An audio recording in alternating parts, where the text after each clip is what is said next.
जय हिंद मेरे दोस्तों, आपका स्वागत है आपके अपने YouTube चैनल प्रीतम अकाडमी परिवार में। और मैं हूं सूरज कुमार। दोस्तों, जैसा कि क्लास 10 का बोर्ड का एग्ज़ाम नज़दीक है, तो उसके लिए जो हमारी क्लास 10 की फैमिली मेम्बर है, उनका बोर्ड एग्ज़ाम में अच्छा से अच्छा मार्क्स है, वो अच्छे सा स्कोर करे।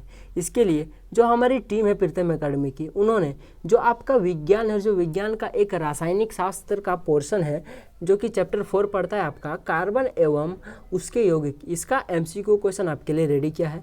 और ये जो MCQ क्वेश्चन है, यह आपका बोर्ड के एग्ज़ाम के लिए तो इम्पोर्टेंट है ही, साथ ही साथ यह आपका जो अंदर का स्टेमिना है, अंदर का जो आपका कॉन्फिडेंस है, उसको भी बूस्ट करेगा। क्योंकि ये जो MCQ क्वेश्चंस है, ये आपको सिर्फ बोर्ड एग्ज़ाम में ही नहीं, आगे चल के आपके कॉम्पिटिटिव एग्ज़ाम में भी ये मदद करेगा और साथ ही साथ आपका नॉलेज भी बढ़ाएगा, जिससे आपका कॉन्फिडेंस लेवल भी बूस्ट होगा। तो ये बहुत ही एक आपके लिए फुल पैकेज है दोस्तों। तो यह जो चैप्टर है आपको पता ही होगा कि बोर्ड के एग्ज़ाम के लिए कितना वेटेज वाला चैप्टर है। इसके लिए कई सारे MCQ इंपॉर्टेंट बनते हैं। तो इसके लिए हम लोग इस चैप्टर का टोटल 2 या 3 वीडियो लेंगे, ठीक ना। तो ये पहला वीडियो शूट हो रहा है, इसके बाद और 1 या 2 और वीडियो आएगा। इस वीडियो में मैं आपको टोटल 54 क्वेश्चंस कराऊंगा और ये सारे इंपॉर्टेंट क्वेश्चन हैं। आपको पता ही होगा कि हम लोग क्या करते हैं, आपको इंपॉर्टेंट क्वेश्चन देते हैं जो आपको बोर्ड में एग्जाम में तो आते ही है, साथ ही साथ ये आपका जो आगे चल के जो भी आप लोग कीजिएगा उसके लिए ये इंपॉर्टेंट होता है। तो चलिए इन सारे इंपॉर्टेंट क्वेश्चन को डिस्कशन करते हैं। एक अच्छे से मैं आपको सारे क्वेश्चंस का एक्सप्लेनेशन दूंगा, जिससे आपको कोई भी दिक्कत होने वाली नहीं है। चलिए स्टार्ट करते हैं। जो हमारा सबसे पहला क्वेश्चन आता है मेरे दोस्तों इस चैप्टर का, देखिए यहाँ पे आपको नजर आएगा। और ये जो यहाँ से जहाँ से मैं इस क्वेश्चन को ले रहा हूँ दोस्तों, ये हमारा देखा जाए तो ये हमारा ऑफिशियल वेबसाइट है और इस वेबसाइट से ही आप लोग सारे क्वेश्चंस को अपने कॉपी में नोट डाउन कर लीजिएगा। और इस वेबसाइट का लिंक मैं इस वीडियो के डिस्क्रिप्शन में डाल दूंगा, तो वहाँ से आप लोग इजीली बस एक क्लिक में पहुँच सकते हो। बस आपके फ़ोन में नेट होना चाहिए। चलिए आगे बढ़ते हैं। 1 नंबर का जो प्रश्न है आपका, भूपर्पट्टी में कार्बन कितना प्रतिशत उपस्थित है। दोस्तों आपको पता होगा कि भूपर्पट्टी जो है हमारा, उसमें कार्बन टोटल 0.02% उपस्थित होता है। दोस्तों यहाँ पे जो C नंबर का ऑप्शन होगा ये आपका करेक्ट हो जाएगा। आप लोग एक चीज़ आप लोगों ने सुना होगा कि कार्बन आप एक प्रकार का सार्वभौमिक तत्व है जो सब जगह में विद्वान है। कार्बन हर जगह में पाया जाता है मेरे दोस्तों, बांस में, चूल्हा में, कहीं भी बोलिए, सब जगह पे कार्बन पाया जाता है।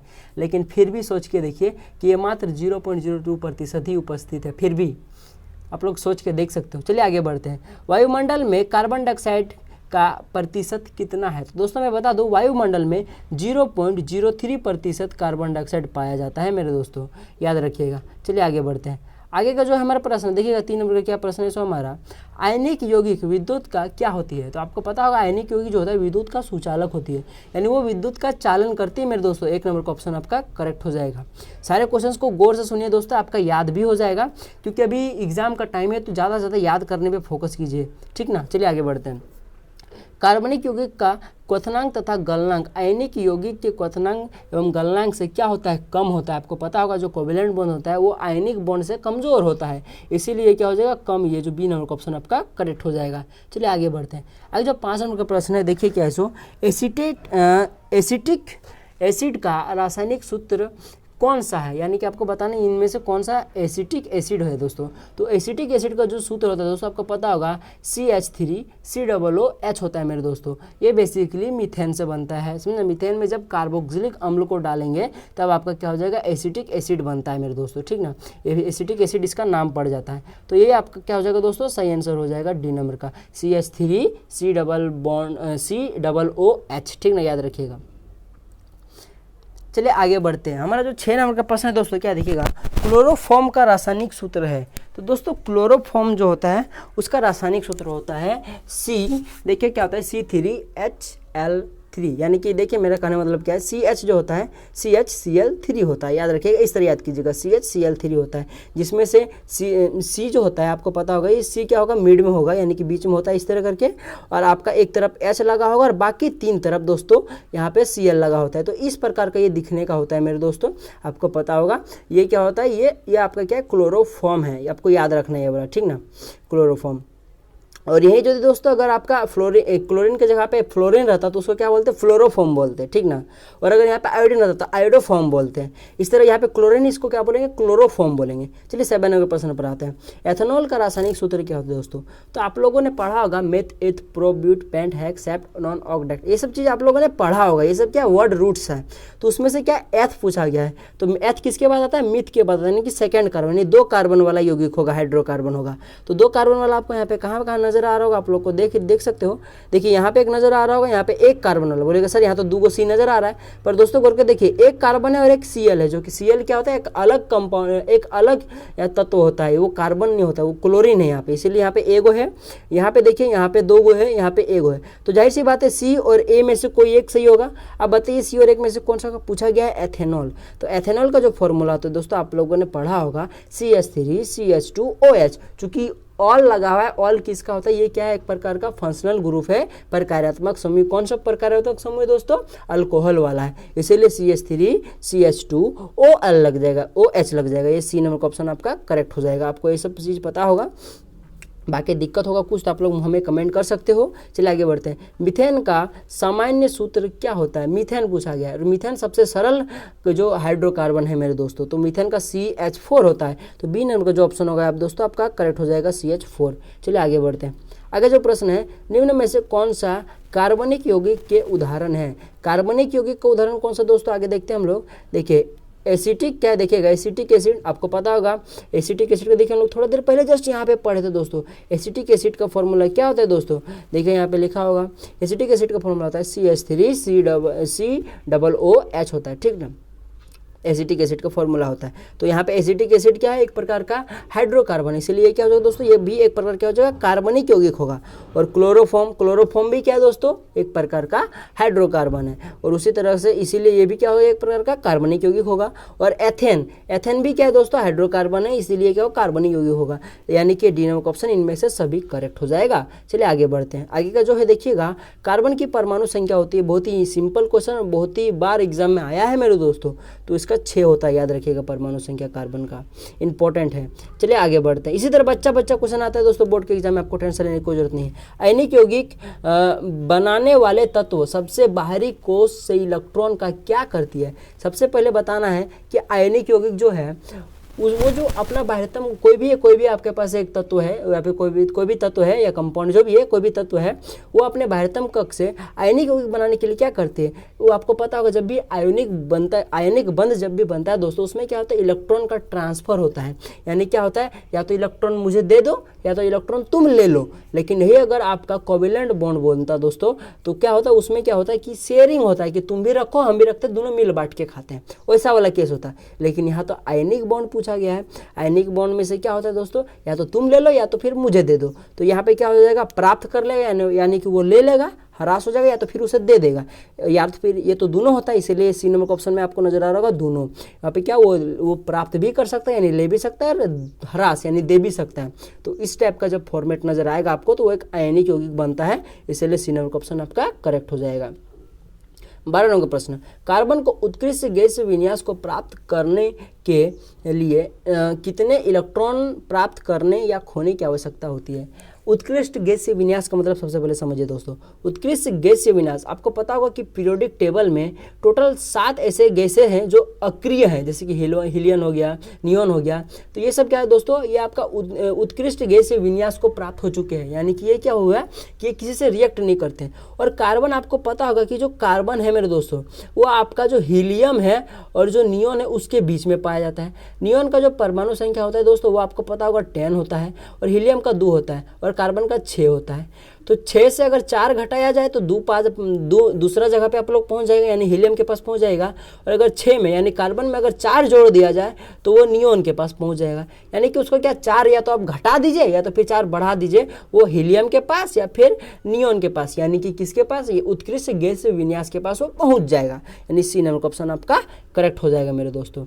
चलिए हम लोग आगे बढ़ते हैं। 13 नंबर का जो प्रश्न देखिएगा, जिन इलेक्ट्रॉनों की साझेदारी क्या लिखा हुआ है, जिन इलेक्ट्रॉनों की साझेदारी की जाती है वह इलेक्ट्रॉन परमाणु के किस कोष में उपस्थित होता है। आपको पता होगा कि हमेशा इलेक्ट्रॉन का शेयरिंग या आदान प्रदान हमेशा जो भी चीज़ होता है वो कहाँ पे होता है, बाह्यतम कक्षा में होता है मेरे दोस्तों।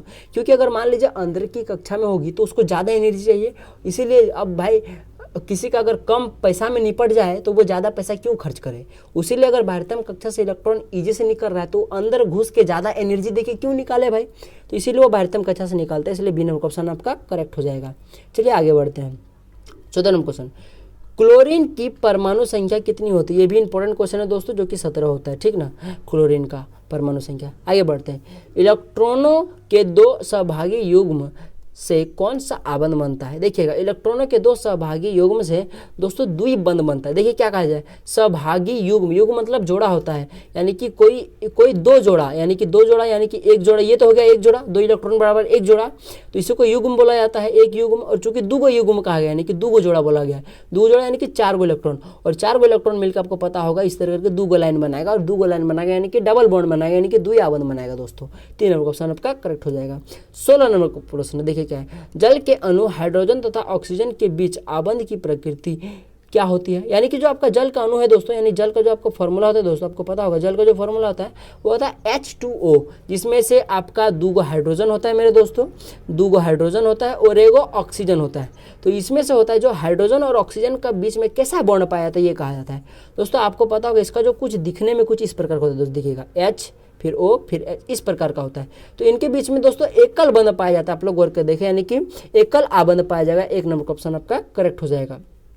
चलिए आगे बढ़ते हैं। नाइट्रोजन की परमाणु संख्या कितनी होती है दोस्तों, आपको याद रखना है नाइट्रोजन की परमाणु संख्या 7 होती है, याद रखिएगा। अभी आप लोग ज़्यादा से ज़्यादा क्वेश्चंस को याद करने की कोशिश करें, क्योंकि ये लास्ट टाइम पे है इसलिए, ठीक ना। अभी आप लोग ज़्यादा कॉन्सेप्ट पे जाइएगा तो आपका क्या होगा, टाइम ज़्यादा वेस्ट होगा, तो आप लोग ज़्यादा से ज़्यादा अच्छा से तैयारी नहीं कर पाइएगा, ठीक। वैसे मैं जितना सक रहा हूँ, मैंने आपके लिए जितना हो पा रहा है, मैं इस छोटे से वीडियो में जितना हो पा रहा है, इसे तो इसके लिए पूरा दिन भर में बक सकता हूँ, उसके लिए उसका कोई बड़ा बात नहीं है। तो मैं जितना कम समझा के आपको समझा पा रहा हूँ उतना मैं बोल रहा हूँ, ठीक ना। वैसे मुझे नहीं लगता कि आपको कहीं भी दिक्कत हो रही है उसमें। 18 नंबर का प्रश्न देखिए, इलेक्ट्रॉन के 3 सहभागी युग्म से कौन सा आबंध बनता है। देखिए मैं धीरे धीरे क्वेश्चन रीड कर रहा हूँ, सब कुछ धीरे धीरे कर रहा हूँ। आप लोग को अगर वीडियो धीरे लगे तो क्या कीजिएगा, थोड़ा सा 2x के स्पीड में देख लीजिए, 2x के स्पीड में देख लीजिए। जिनको थोड़ा स्लो लग रहा है वो क्या कीजिए, 2x के स्पीड में देख लीजिए। जिनको थोड़ा फास्ट लग रहा है थोड़ा और स्लो कर लीजिए। चलिए आगे बढ़ते हैं। आपको क्वेश्चन में कहा गया कि इलेक्ट्रॉन के 3, बस ऊपर वाला ही क्वेश्चन है दोस्तों। इसमें क्या करना है, आपको 3 गो जोड़ा लेना है, 3 गो जोड़ा लेना है, यानी कि आपको टोटल क्या को 3, ये एक जोड़ा, ये 2 जोड़ा, यहाँ पे 3 जोड़ा, यानी कि टोटल क्या, ये देखिए 3 गो लाइन बनेगा, त्रिबंध बनेगा, यानी कि सी नंबर क्वेश्चन आपका करेक्ट हो जाएगा। चलिए आगे बढ़ते हैं। 3 गो यौगिक लेना है, यानी कि 6 गो आपका इलेक्ट्रॉन होगा, 6 गो इलेक्ट्रॉन होगा, यानी कि 2 गो इलेक्ट्रॉन बराबर 1 गो आबंध बनता है। और चूंकि 6 गो इलेक्ट्रॉन है इसीलिए 3 गो आबंध बनेगा, इसलिए त्रिआबंध बनेगा इसका आंसर, ठीक ना। अमोनिया का आणविक सूत्र होता है, याद रखेगा, अमोनिया होता है NH3 होता है दोस्तों, याद रखिएगा NH3। बहुत इंपॉर्टेंट क्वेश्चन था ये वाला। चलिए आगे बढ़ते हैं। इनमें से किसका उपयोग ईंधन या फिर बोलिए बायोगैस के रूप में किया जाता है दोस्तों। ईंधन के रूप में हम लोग मेथेन का उपयोग करते हैं, यानी कि CH4, याद रखिएगा। ये सबसे सरल हाइड्रोकार्बन इसको कहा जाता है, याद रखिएगा। ये भी क्वेश्चन पूछा जा सकता है, सबसे सरल हाइड्रोकार्बन क्या है, क्योंकि ये हाइड्रोकार्बन में यानी कि कार्बन हाइड्रोजन के यौगिक में सबसे पहले आने वाला और सबसे सरल तत्व है, सरल क्या यौगिक है, ठीक ना, याद रखिएगा ये वाला मीथेन। और यही क्या होता है, हम लोग ईंधन के रूप में उपयोग करते हैं दोस्तों। आगे बढ़ते हैं। ईंधन मतलब जैसे कि हो गया LPG हो गया, इस सब में, ठीक। आगे बढ़ते हैं। दो परमाणुओं के बीच इलेक्ट्रॉनों के एक युग्म की साझेदारी के द्वारा बनने वाले आबंध को क्या कहते हैं दोस्तों। एक चीज़ गौर करके देखिए, यहाँ पे क्या साझेदारी, यानी कि अगर तुम्हारा दोस्त ने आलू का चोखा लेके गया हुआ है, आपका स्कूल आलू का चोखा टिफिन में लेके गया हुआ है स्कूल, और तुम्हारे पास कोई सब्जी नहीं है, तुम एक रोटी है, तुम्हारे पास 2 रोटी है, और तुम्हारे दोस्त के पास रोटी भी है और आलू का चोखा भी है। तुम दोनों दोस्त हो, तो क्या बोलेगे, भाई बीच में टिफिन रख ना, तुम बोलेगे भाई बीच में टिफिन रख, थोड़ा आलू का चोखा मैं भी लेता हूँ, तू भी खा। इस तरह करके क्या क्या है, ये आलू का, ये जो जिसने लाया था आलू का चोखा, उसने क्या आलू का चोखा आपको पूरा दे दिया, नहीं दिया, वो पूरा नहीं दिया है। क्या आपने पूरा आलू का चोखा ले लिया, नहीं, आपने भी पूरा नहीं लिया है, आपने चूंकि बीच में रखा है, बोला तू भी खा मैं भी खा, यानी शेयरिंग क्या है, शेयर किया है आपस में। तो इस टाइप का जब भी होता है तो वो क्या होता है दोस्तों, सहयोगी ससंयोजी आबंध बनता है दोस्तों, कोवेलेंट बॉन्ड बनता है, इसलिए बी नंबर क्वेश्चन आपका करेक्ट हो जाएगा। देखिए ये आपका सबसे सिंपल आपका एग्जांपल देखिए मैंने आपको समझाया। चलिए आगे बढ़ते हैं।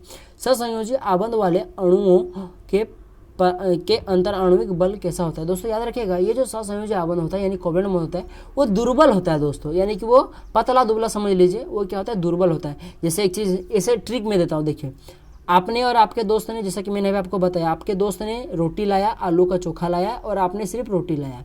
अब ये जो बच्चा है आपका, ये तो आलू का चोखा अपने हिसाब से लाया होगा, मैंने वो जितना खाएगा उतना लाया होगा, लेकिन यहाँ पे आपने क्या किया, इसको शेयर करने को बोला, तो भाई जाहिर सी बात है इसका आलू का चोखा घट गया होगा और आपका भी पूरा पेट नहीं भरा होगा, आधा आधा हुआ होगा। तो एक प्रकार समझ सकते हो कि ये दुर्बल काम हुआ, पतला दुबला काम हुआ।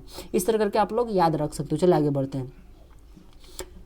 कार्बन के दो अपरूप हैं। कार्बन के दो अपरूप है दोस्तों, याद रखिएगा, हीरा और ग्रेफाइट कार्बन के दो अपरूप है और बहुत ही बार बार पूछे जाने वाला क्वेश्चन है। चलिए आगे बढ़ते हैं। अब तक की ज्ञात सर्वाधिक कठोर पदार्थ कौन सा है। दोस्तों याद रखिएगा, हीरा अभी तक का ज्ञात सबसे कठोर पदार्थ है मेरे दोस्तों। आगे बढ़ते हैं। आगे जो प्रश्न है हमारा, ग्रेफाइट विद्युत का डैश होता है, यहाँ पे डैश खाली जगह आपको भरना है। तो याद रखिए कि ग्रेफाइट जो होता है वो अधातु होने के बावजूद भी वो क्या होता है दोस्तों, सुचालक होता है, यानी विद्युत को वो पास करता है। चलिए आगे बढ़ते हैं। शुद्ध कार्बन को हीरे के रूप में संश्लेषित करने के लिए कार्बन को अपचारित किया जाता है। या भी समझिए कि हीरा बनाने के लिए कार्बन को किस प्रकार से ट्रीट किया जाता है। जैसे मुझे आपको ब्रिलियंट बनाना है तो आपको उस प्रकार से आपको पढ़ाना पड़ेगा, उस प्रकार से हीरा बनाने के लिए आपको कार्बन, क्योंकि हीरा कार्बन का प्रूफ है, कार्बन का ही बना हुआ है, प्योर कार्बन का सब्सटेंस है, तो कार्बन को क्या किया जाए, किस प्रकार से उसको ट्रेन किया जाए कि वो हीरा बन जाए। इस क्वेश्चन का अर्थ ये है। तो जब कार्बन को जब उच्च ताप यानी कि हाई प्रेशर और उच्च आपका हीट टेम्परेचर में अगर रखा जाए बहुत दिनों तक, वो कई सालों तक, कई करोड़ों सालों तक, तब जाके वो दोस्तों एक हीरा बनता है। याद रखिएगा, ऐसे हीरा तो अब आप लोग लैब में भी बना सकते हो, पर हम लोग बेसिकली संश्लेषित यानी कि प्राकृतिक से पाए गए हीरा पर बात करते हैं, ठीक ना। संश्लेषित प्राकृतिक हीरो पर बात कीजिए। संश्लेषित यानी कि देखिए बात सेम है, समझ में आना। संश्लेषित हीरे की बात करें या फिर मानव निर्मित, कुछ भी मानव निर्मित बात करें या तो फिर प्राकृतिक से संश्लेषित हीरे की बात किया जाए, मेरा बात समझिए। या फिर हीरा चाहे आप लोग लैब में बनाइए या चाहे आप लोग डायरेक्ट बनाइए, मैंने डायरेक्ट अर्थ से बना हो, जो प्राकृतिक रूप से बना हो, दोनों को बनाने के लिए हाई टेम्परेचर और हाई प्रेशर चाहिए। अगर वो आप लोग दे दीजिएगा तो आपका हीरा बन जाएगा, ठीक ना। आगे बढ़ते हैं। अमेरिकी देखिए अमेरिकी आर्किटेक्ट बंकमिस्टर फुलर, देखिए कोई थोड़ा सा यहाँ पे जो स्पेलिंग मिस्टेक लिखा हुआ है वो मैं इसको सुधरवा दूंगा, आपको टेंशन नहीं लेना है, ठीक ना। द्वारा डिजाइन किए गए जियोडेसिक गुंबद, ठीक ना, ये थोड़ा सा इसको भी मैं सुधरवा दूंगा। कार्बन के किस अपरूप के समान लगता है। दोस्तों याद रखिएगा, वो फुलेरिन, आप लोगों ने थोड़ी देर पढ़ा होगा, बंकमिस्टर फुलेरिन आप लोगों ने इसे पढ़ा होगा, ठीक ना। मैं इसका फिलहाल इसका जो थोड़ा सा यहाँ प्रिंट मिस्टेक हुआ उसको मैं सुधरवा दूंगा। तो दोस्तों इसका सही आंसर फुलेरिन हो जाएगा, ठीक ना, याद रखिएगा वाला। चलिए आगे बढ़ते हैं। निम्न में से किसका कार्बनिक क्या लिखा है देखिएगा, निम्न में से किसकी कार्बनिक संरचना सबसे सरल मानी जाती है। जैसे कि मैंने बोला था मीथेन का, यहाँ पे बहुत सारा ऑप्शन है, मीथेन है, एथेन है, प्रोपेन है, ब्यूटेन है, पर इसमें से सबसे ज़्यादा मीथेन होगा, क्योंकि मैंने थोड़ी देर पढ़ा था, मैंने आपको बताया था कि हाइड्रोकार्बन में मीथेन सबसे पहले आता है, इसीलिए सबसे सरल हाइड्रोकार्बन माना जाता है, कार्बनिक यौगिक माना जाता है, और इसी का उपयोग हम लोग ईंधन के रूप में भी करते हैं। 29 का प्रश्न देखिएगा, बंध की प्रकृति के कारण कार्बन में बड़ी संख्या में यौगिक बनने की क्षमता होती है। अब कौन सा बंध, तो याद रखिएगा कोवलेंट बॉन्ड के कारण, यानी कि सहसंयोजी बंध के कारण कार्बन में बड़ी मात्रा में क्या उसको यौगिक बनाने की पावर होती है, और इसी बड़े मात्रा में यौगिक बनाने की पावर में यानी कि एक कार्बन दूसरे कार्बन से अटैच हो सकता है सिंगल आबंध के थ्रू। ये जो गुण है इसको हम लोग श्रृंखलन का गुण कहते हैं, और क्वेश्चन में फिलहाल तो पूछा है कौन सा आबंध, तो सहसंयोजी आबंध कारण, इसलिए बी नंबर का ऑप्शन आपका दोस्तों करेक्ट हो जाएगा। चलिए आगे बढ़ते हैं। कार्बन के ही अन्य परमाणुओं के साथ आबंध बनाने की क्षमता को कहते हैं, जैसे कि मैंने आपको बताया अभी थोड़ी देर पहले, उसको क्या कहते हैं, श्रृंखलन का गुण कहते हैं। डी नंबर का ऑप्शन आपका करेक्ट हो जाएगा। चलिए 31 का क्वेश्चन पे आते हैं। कार्बन परमाणुओं के बीच केवल एक आबंध से जुड़े कार्बन के यौगिक को क्या कहते हैं। कार्बन के परमाणु के बीच यानी कि दो कार्बन, मान लिया कार्बन के परमाणुओं के बीच एक आबंध से जुड़े कार्बनिक यौगिक को क्या कहते हैं दोस्तों। जब कार्बन के बीच में सिंगल बॉन्ड पाया जाएगा मेरे दोस्तों तो उसको हम लोग संतृप्त यौगिक कहेंगे, और जब भी डबल या ट्रिपल बॉन्ड पाया जाएगा दोस्तों उसको हम लोग असंतृप्त यौगिक कहेंगे। तो फिलहाल सिंगल बॉन्ड पाया गया है, क्वेश्चन में पूछा गया है, तो उसको हम लोग संतृप्त यौगिक कहेंगे, इसलिए बिना क्वेश्चन आपका करेक्ट हो जाएगा। 32 क्वेश्चन, ऐसे कार्बन यौगिक जिसमें द्वि अथवा त्रि आबंध से जुड़े होते हैं वैसे यौगिक क्या कहते हैं। जैसे कि मैंने बताया द्वि हो या त्रि आबंध उसको हम लोग संतृप्त यौगिक कहते हैं, इसलिए सी नंबर का ऑप्शन आपका करेक्ट हो जाएगा। चलिए आगे बढ़ते हैं 33 क्वेश्चन। जब सिलिकॉन हाइड्रोजन के साथ यौगिक बनाता है तो उसमें कितने परमाणुओं तक की श्रृंखला बन सकती है। याद रखिएगा, आप लोगों ने पढ़ा होगा, एक लाइन आपका एनसीईआरटी में लिखा हुआ है कि कार्बन ही एक ऐसा अद्वितीय तत्व है जिसके पास हजारों करोड़ों संख्या में वो श्रृंखलन का गुण दर्शा सकते हैं, यानी एक कार्बन दूसरे कार्बन से अटैच हो सकता है। पर सिलिकॉन की अगर बात करूँ तो वो सिलिकॉन हाइड्रोजन सिलिकॉन आपस में जोड़िएगा, सिलिकॉन के साथ हाइड्रोजन जोड़ेगा तो वो सिलिकॉन 8 गो सिलिकॉन ही आप लोग जोड़ पाइएगा, उसके बाद वो और ज़्यादा नहीं जुड़ेगा, 7 या 8 जुड़ता है, ठीक ना, याद रखिएगा। तो ऑप्शन में आपका 8 दिया हुआ, इसलिए आपका सही आंसर ये हो जाएगा। ठीक, आगे बढ़ते हैं। कार्बन द्वारा प्रबल आबंध के निर्माण का एक कारण हो सकता है, तो आपका क्या हो सकता है। आपको एक चीज़ मैं बता दूं कि कार्बन जो छोटा आकार होता है, एक चीज़ आपको पता होगा कि कार्बन जो होता है उसका छोटा आकार पाया जाता है, और कार्बन के छोटा आकार पाए जाने के कारण वो प्रबल आबंध बनाता है। यूँ समझिए ना, देखिए मान लीजिए आपके पास एक इतना छोटा है, ठीक ना, एक एटम है, और आपके पास इतना छोटा 2 एटम है, ठीक ना, और दोनों आपस में ये क्या क्या बॉन्ड बनाया है, इस तरह बॉन्ड बनाया है। तो यहाँ पे इसका न्यूक्लियस, यहाँ पे इसका न्यूक्लियस, यानी कि जो इसका केंद्र है यहाँ से मिलाइएगा, देखिए इतना बड़ा इसका लाइन बनेगा। मान लीजिए कि इसका बॉन्ड है, यानी कि ये दोनों मान लीजिए कि एक प्रकार का रस्सी है जो इन दोनों को जोड़ के रखा है। अब मान लीजिए आपका इतना बड़ा एक एटम है और एक इतना बड़ा और एक एटम है, इनके बीच में से अगर रस्सी से बांधिएगा तो इसको ज़्यादा लंबा रस्सी चाहिए, इसको एक इतना बड़ा रस्सी चाहिए। तो ये छोटा रस्सी है और ये बड़ा रस्सी है, कौन रस्सी तो ज़्यादा मजबूत होगा बताइए। आपके पास एक लंबा रस्सी को आप लोग जल्दी तोड़ सकते हो, पर छोटा रस्सी को जल्दी नहीं तोड़ सकते। इसीलिए कार्बन छोटा आकार होने के कारण भी वो क्या होता है, प्रबल आबंध बना सकता है। चलिए, यानी कि छोटा आकार इसका सही आंसर हो जाएगा, छोटा आकार, ये 1 नंबर का ऑप्शन आपका करेक्ट हो जाएगा। चलिए हम लोग 35 के क्वेश्चन पर आते हैं। फ्रेडरिक वॉलर, ठीक ना, फ्रेडरिक वॉलर ने अमोनियम साइनाइड से यूरिया का निर्माण कब किया था। आपको पता होगा कि इस साइंटिस्ट ने ऑर्गेनिक केमिस्ट्री को हिला दिया था, क्योंकि उस समय पूरी ये अफवाह थी, वो समझ लीजिए ये कथन था कि हम लोग जो ऑर्गेनिक जो कंपाउंड्स जैसे हाइड्रोकार्बन से, इसको हम लोग लैब में नहीं बना सकते। ऑर्गेनिक जो कंपाउंड्स पाए जाते हैं उसको हम लोग लैब में नहीं बना सकते। पर ये जो भाई साहब है, ये जब आए हैं तो इन्होंने जो आपका लैब में यूरिया का निर्माण करके दिखा दिया। और यूरिया जो होता है मेरे दोस्त, एक प्रकार का ये कार्बनिक यौगिक होता है, यानी ऑर्गेनिक केमिस्ट्री का ये क्या होता है, पार्ट होता है। तो पहले क्या बोला गया था, इसको लैब में नहीं बनाया जा सकता, पर इसे इन्होंने बना के दिखा दिया, यानी कि हम लोग ऑर्गेनिक कंपाउंड को लैब में भी बना सकते हैं। खैर ये सब 11 की बातें हैं, आपको बस समझना था। तो इसका जो सही आंसर हो जाएगा मेरे दोस्तों, कब बनाया था दोस्तों, तो वो 1828 में बनाया था। चलिए आगे बढ़ते हैं 36 क्वेश्चन।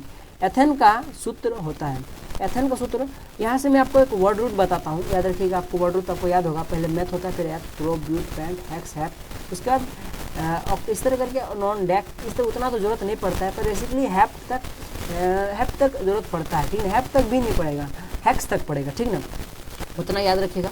तो एथेन कहा गया, एथेन का पता है, मीथ के बाद एथ आता है, यानी दूसरा कार्बन, यानी 2 कार्बन वाला वर्ड रूट। तो 2 कार्बन वाला खोजिए, तो यहाँ ऑप्शन में तो एक ही को 2 कार्बन वाला नजर आ रहा है दोस्तों, तो यही सही आंसर हो जाएगा, सीधा सा बात है। तो इसका बी नंबर का ऑप्शन आपका करेक्ट हो जाएगा। और एथेन का वास्तविक में जो फॉर्मूला होता है, ये एक प्रकार का देखिए दोस्तों, ये क्या है, अल्केन वाला समूह, क्या है, अल्केन वाला समूह, क्या एथेन अल्केन सा है, और अल्केन का सामान्य सूत्र होता है CnH2n+2 होता है मेरे दोस्तों। तो यहाँ पे N के जगह पे दोस्तों क्या एथेन दिया हुआ है, एथेन यानी कि 2 कार्बन होगा, तो N के जगह पे 2 पुट कीजिए।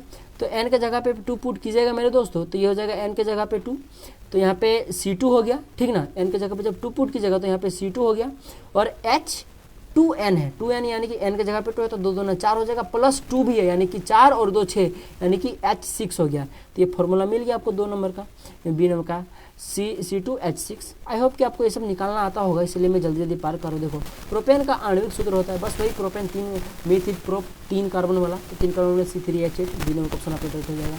चलिए 38 हाइड्रोजन एवं कार्बन के एक अन्य यौगिक का सूत्र C2H2 है, जिसे खाली डैश कहते हैं। अब यहाँ पे दिमाग लगाने वाली बात है, आप लोग इस टाइप के क्वेश्चन को बस क्या कीजिएगा, इस तरह करके 2 कार्बन, सबसे पहले 2 कार्बन ड्रॉ कीजिए। अब भाई उसके बाद 2 हाइड्रोजन है, तो एक काम कीजिए, 2 हाइड्रोजन तो आप लोग कैसे दीजिएगा, इसको 1 हाइड्रोजन दे दीजिए और इसको 1 हाइड्रोजन दे दीजिए। अब आपको पता है कि कार्बन को 4 वैलेंसी चाहिए, इसको भी 4 वैलेंसी चाहिए, और कार्बन के बीच मान लीजिए सबसे पहले 1 बॉन्ड दीजिए, तब देखिए कार्बन को सिर्फ दो गो बॉन्ड बनाया ही, अभी और दो गो बनाना पड़ेगा, तब ना इसका 4 गो यहाँ पे बॉन्ड कंप्लीट होगा। तो अब 2 गो बॉन्ड किसके साथ बनाएगा, इसका भी 2 गो खाली है तो एक काम करेगा यहाँ पे और 2 गो बना लेगा, यानी कि ट्रिपल बॉन्ड वाला बनाएगा। ट्रिपल बॉन्ड वाला यानी कि YNE का समूह में जाएगा, YNE यानी कि अल्केन वाला, ठीक ना, अल्काइन वाला, ठीक ना, ALKYNE अल्काइन वाला में जाएगा दोस्तों। और अल्काइन का फॉर्मूला होता है CnH2n होता है। तो जब N के जगह पे हम लोग 2 रखेंगे दोस्तों, तो H के जगह पे हम लोग भी क्या रखेंगे, 2 लिखेंगे, और इसका फॉर्मूला होता है 2n-2 होता है, ठीक ना।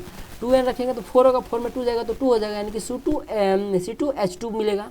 यानी कि ये किसका दोस्तों, एक प्रकार का एथाइन का है, एथाइन का, जिसमें से लास्ट में YNE हम लोग जोड़ते हैं दोस्तों, अल्केन, जिसे हम लोग 3 चीज़ पढ़ते हैं, अल्केन, अल्किन और अल्काइन। तो ये अल्काइन वाला है, क्योंकि अल्काइन वाला होगा क्योंकि इनके बीच में ट्रिपल बॉन्ड आएगा, इसीलिए सी नंबर ऑप्शन आपका एथाइन सही हो जाएगा। चलिए आगे बढ़ते हैं। एक कार्बन परमाणु वाले कार्बनिक यौगिक को क्या कहते हैं, क्या कहा गया, एक कार्बन परमाणु वाले यौगिक को क्या कहते हैं दोस्तों, एक कार्बन जिसमें होगा और वो क्या होगा, कार्बनिक यौगिक क्या कहेंगे, उसको हम लोग क्या बोलेंगे, मैथेन बोलेंगे। जैसे कि मैंने बोला था कि कार्बनिक यौगिक में मैथेन सबसे पहला आता है, और मैथेन में एक क्या होता है, कार्बन होता है, इसलिए मैथेन सही हो जाएगा मेरे दोस्तों। चलिए आगे बढ़ते हैं। 2 कार्बन परमाणु वाले कार्बनिक यौगिक को क्या कहते हैं, 2 कार्बन वाले यानी कि मेथ एथ वाला होगा। तो हम देखिए एथ यहाँ पे नजर आ रहा है, इसलिए बी नंबर ऑप्शन आपका करेक्ट हो जाएगा। चलिए आगे बढ़ते हैं। एक्सरसाइज का 3 कार्बन परमाणु वाले कार्बनिक यौगिक को क्या कहते हैं, बस मेथ इथ प्रोप, जहाँ पे प्रोप नजर आएगा वहाँ पे प्रोप देखिए यहाँ पे नजर आ रहा है, तो ये सी नंबर ऑप्शन आपका करेक्ट हो जाएगा। आप देखिए 42 क्वेश्चन में 4, 5, 6 कार्बन परमाणु वाले कार्बनिक यौगिक को क्रमशः क्या कहते हैं, क्रमशः यानी लगातार, पहले 4 वाला का नाम, फिर 5 वाला, फिर 6 वाला का नाम होगा, ठीक ना, वही इसका सही आंसर हो जाएगा। तो 4 वाला क्या कहेंगे, मिथ इथ प्रोब्यूट, उसको ब्यूट बोलेंगे। 5 को क्या बोलेंगे, पेंट बोलेंगे। 6 क्या बोलेंगे, हेक्स बोलेंगे। तो यहाँ पे डी नंबर क्वेश्चन आ रहा होगा आपको नजर में, ब्यूट, पेंट, हेक्स, यानी कि डी नंबर क्वेश्चन का करेक्ट हो जाएगा। चलिए आगे बढ़ते हैं। 43 का क्वेश्चन है, ठीक ना। ब्यूटेन का आणविक सूत्र निम्न में से कौन सा है, ब्यूटेन यानी कि मिथ इथ प्रोब्यूट, 4 नंबर यानी कि 4 गो कार्बन आएगा, 4 कार्बन मतलब एगो तो नजर आ रहा है दोस्तों, तो यही सही आंसर हो जाएगा। चलिए आगे बढ़ते हैं। 44 का हेक्सेन का सामान्य सूत्र होता है, हेक्सेन मतलब मिथ इथ प्रोप ब्यूट पेंट हेक्स, 6। तो 6 को कार्बन वाला बस एगो तो नजर आ रहा है दोस्तों, हेक्सेन। तो क्या हो जाएगा, हेक्सेन एक प्रकार क्या है दोस्तों, ये एन का फॉर्मूला में आता है, ANEN, एन यानी कि अल्केन। और अल्केन में क्या होता है, सिंगल बॉन्ड पाया जाता है, इसका सामान्य सूत्र होता है CnH2n+2 होता है, ठीक ना, 2n+2 होता है।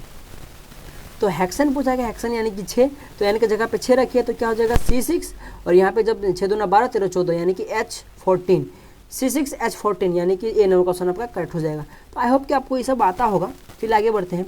निम्न में से पेंटेन का आणविक सूत्र, बस पेंटेन 5 कार्बन वाला, तो क्या हो जाएगा, C5H12, वही क्या होगा, अल्केन वाला है, ठीक ना, सिंगल बॉन्ड वाला आ जाएगा, यानी कि CnH2n+2 वाला।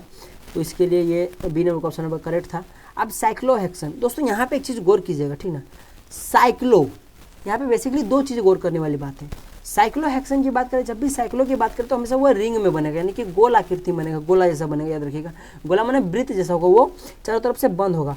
और चूंकि क्या कहा गया, हेक्सेन कहा गया, यानी कि आपको किस तरह ये बनाना है, हेक्स माने क्या, 6 गो कार्बन, पहले 6 गो कार्बन ड्रॉ कीजिए, और ये 6 कार्बन ऐसा ड्रॉ कीजिए जैसे कि ये एक प्रकार का रिंग में बन जाए, तो सब में सिंगल बॉन्ड लगाए, क्योंकि ये क्या हेक्स एन पूछा गया, ANE है लास्ट में, यानी सिंगल बॉन्ड वाला है, इसलिए सब में क्या हो जाएगा, सिंगल बॉन्ड पाया जाएगा। मैं फिर से ड्रॉ करता हूँ, मिट गया, देखिए ये इस प्रकार से जोड़ा जाए, इस प्रकार से होगा, ठीक ना, कार्बन, यहाँ पे कार्बन होगा, यहाँ पे कार्बन होगा, देखिए 6 को कार्बन नजर आ रहा है आपको, सिंगल बॉन्ड से जुड़ा होगा।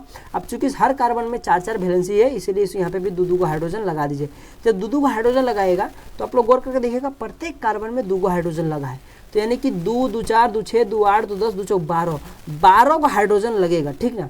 तो ये क्या प्रकार का हो गया, साइक्लोहेक्सेन में 12 को हाइड्रोजन लगा है। अब सिर्फ यदि हेक्सेन की अगर मैं बात करूँ, साइक्लो नहीं, सिर्फ हेक्सेन की बात करूँ, तो अभी थोड़ा देर पहले आप लोगों ने ऊपर में देखा था दोस्तों, यहाँ पे देख लीजिए, उसमें टोटल 14 यहाँ पे हाइड्रोजन लगा हुआ है। क्यों, क्योंकि ये क्या है, साइक्लो नहीं है, ये सिर्फ हेक्सेन है, ये सिर्फ रिंग में, ये डायरेक्ट चेन में बनेगा, यानी कि लंबा बनेगा, ठीक है, या फिर साखित बनेगा, साखित जो कि आप लोग 11 में पढ़ेगा, आपको उतना दिमाग नहीं लगाना, बस याद रखिएगा कि जब भी हेक्सेन पूछे, सिर्फ हेक्सेन, तो उसका आणविक सूत्र हो जाएगा C6H14 हो जाएगा। बट साइक्लोहेक्सेन पूछ दे तो C6H12 हो जाएगा। जैसे क्यों होगा मैंने अभी आपको बता दिया, रिंग बना के, ठीक ना। तो इसीलिए इसका जो सूत्र होगा C6H12, यानी कि 1 नंबर का ऑप्शन आपका करेक्ट हो जाएगा, ए नंबर का। निम्न में से व्यंजन का आणविक सूत्र है, बहुत ही इंपॉर्टेंट है, मोस्ट है, 6। आई होप कि आपको बेंजीन का ये लिखना आता होगा, स्ट्रक्चर बनाना आता होगा, ये बहुत इंपॉर्टेंट है, इसको सीख लीजिएगा, ठीक। जिसे मैं बता के दिखाता हूँ। देखिए 6 को पहले क्या होगा, सबसे पहले तो ये 6 को पहले आप लोग कार्बन बनाइए दोस्तों, ठीक। इस प्रकार से 6 को आपका कार्बन बनाइए और सब में एक को हाइड्रोजन लगा दीजिए, बस ये आपका बेंजीन का स्ट्रक्चर हो जाता है मेरे दोस्तों। यहाँ पे भी एक हाइड्रोजन, ये आपका हो गया बेंजीन का स्ट्रक्चर मेरे दोस्तों, ये यानी कि C6H6। चलिए 48 के प्रश्न पर आते हैं।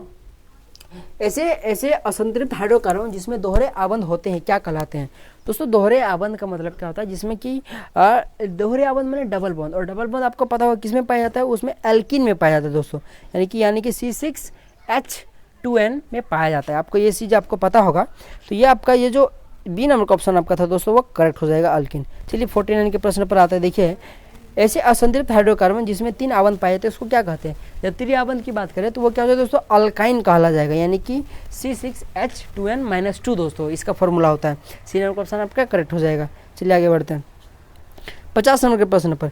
ऐसे कार्बनिक यौगिक में क्या देखिएगा, किसी कार्बनिक यौगिक में कार्बन तथा हाइड्रोजन को छोड़कर अन्य परमाणु को क्या कहते हैं? आपको पता होगा उसको हम लोग विषम परमाणु कहते हैं मेरे दोस्तों। ये बेसिकली आपका डेफिनेशन बेस्ड क्वेश्चन था। चलिए आगे बढ़ते हैं। हमारा 51 का जो प्रश्न देखिएगा, यौगिकों की ऐसी श्रृंखला जिसमें कार्बन श्रृंखला में उपस्थित हाइड्रोजन को एक ही प्रकार का प्रक्रियात्मक समूह प्रतिस्थापित करता है उसे क्या कहते हैं? ये बहुत ही इंपॉर्टेंट क्वेश्चन है दोस्तों, जिसे हम लोग समजातीय श्रेणी कहते हैं। और समजातीय श्रेणी को आप लोग ऐसे भी लिख सकते हो, ऐसे हाइड्रोकार्बन जिसमें का हाइड्रोकार्बन्स के बीच में CH2 का अंतर हो उसे हम लोग समजातीय श्रेणी कहते हैं। इस तरह करके भी आप लोग इसको कह सकते हो, ठीक ना। अब मैं थोड़ा समझा देता हूँ आपको।